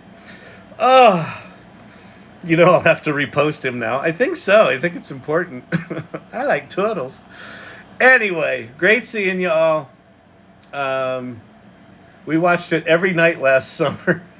And he laughs like this every time. There's something about the timing of that piece. I can't not laugh at it. I don't know what it is. I know it's coming. I know when it's coming to the microsecond. And then the look on her face when he says that, and she's like, I can't. Back to you. Try not to make fun of him.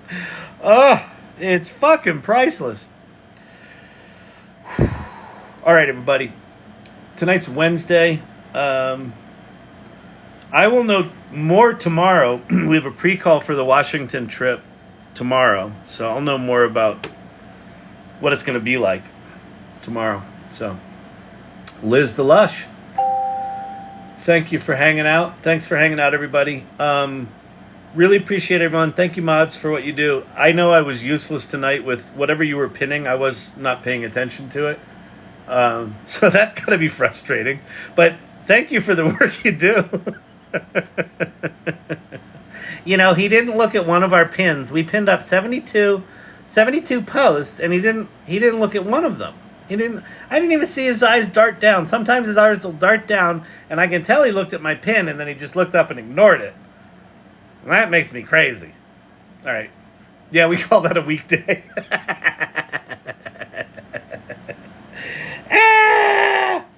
Welcome to Chat ADD.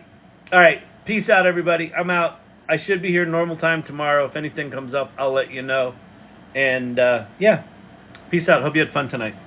Have the Men in Black shown up at your door yet? Not yet. See what happens next week. Peace out, everyone. Bye.